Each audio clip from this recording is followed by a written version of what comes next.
Hello, friends, and welcome back to r/Tales from Retail. And it's time for two news stories about crazy people.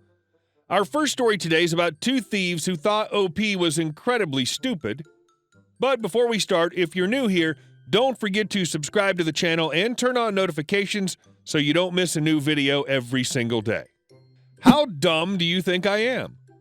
So, about a week ago, we had someone do a receiptless return for merch credit on something that was in the gray area of our policy, but we went ahead and did it. Wasn't suspicious until he then tried to return something that's super commonly stolen. Oh yeah, I'm returning this too. And I had no records of selling that particular style in the last 6 months because we discontinued it.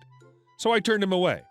I thought that was the end of it until I saw him in the store 6 hours later, but still during my shift. This time he made a beeline for some pricey products that are easily pocketed, so I wander up and put on the customer service charm. Me. Hello again. Did you forget something earlier? Was there something I could help you find? Thief. No. I'm just, finding something, for my sister. And other stuff. Thanks. Me. All right. Well, let me know if you need anything, okay? I'll be around in case you have any questions. And wouldn't you know it, I just happened to need to straighten up and help customers wherever he went. Ultimately, he happened to decide he didn't need anything that particular time and left.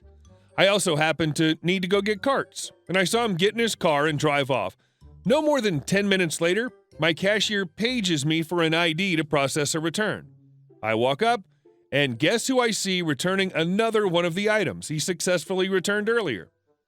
So this happens. Me. Oh, it's you. You're returning another one. Thief. Yeah, I told the guy earlier I had two. Me. I see. I guess I'm confused. Why didn't you bring this one in with you? And you drove away 10 minutes ago. Thief.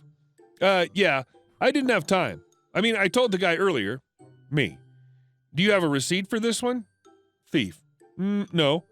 Me. And how did you pay for it? I could look up your credit card. Thief. Cash. Me. I see. And do you have a membership with us? Thief. No, but I bought it here like 3 weeks ago. Can't you look it up or something? Me. You definitely bought it at this location, and it was definitely in the last 2 months? Thief. Yeah. Me. I'd be more than happy to look it up. If you just want to wait over here, I'll take this to look it up. So I took the product and took the opportunity to sit down for 5 minutes, knowing full well that I wouldn't find a receipt because I looked it up after the first time he left.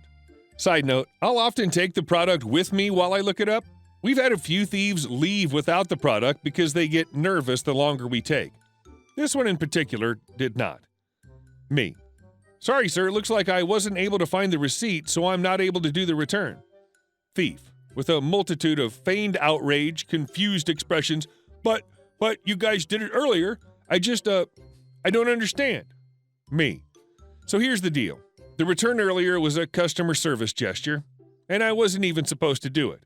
Now you're returning 2, and my system is telling me I haven't sold any in the last 6 months. You're telling me you bought it here. If you're able to find a receipt, I'd be more than happy to help you. So he left for 5 minutes. Then he came back and demanded our customer service line and my name, so I happily wrote both on a business card and gave it to him. 10 minutes later, cashier calls me up again. Thief. So I called this number and they said to go ahead and do it. Here's the reference number and everything. Me. Okay, great. Just let me call and verify. 1 moment. I called, explained the situation, and they verified that he did indeed make a complaint against me. Yep, this guy had the gall to make a complaint from his phone, give his info, and complain about me over product I know he stole. But it gets better. I went out and explained the situation and turned him away yet again.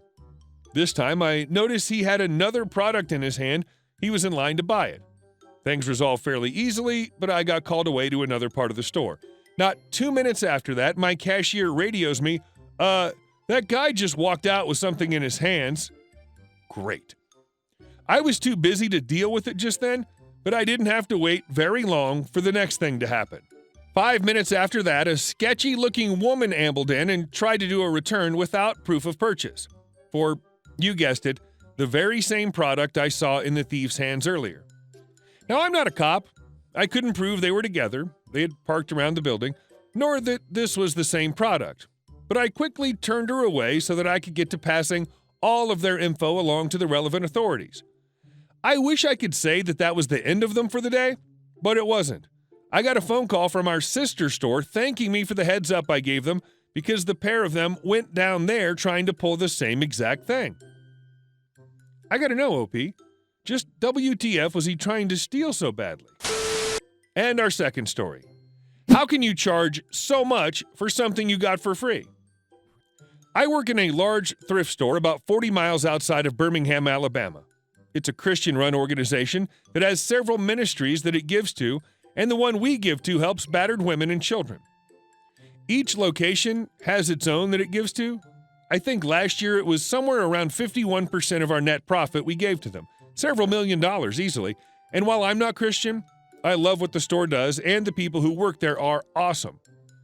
Now on to the real meat of the story. Our basic operations is run through donations. People can come to the store and drop off their junk where it's taken to the back, weighed, counted, processed, graded, labeled, and then finally put onto the sales floor.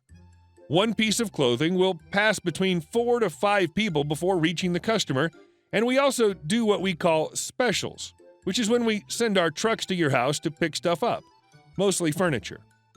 Now, when it's all said and done, we have invested labor, space, time, and fuel into getting these items to sell at our store.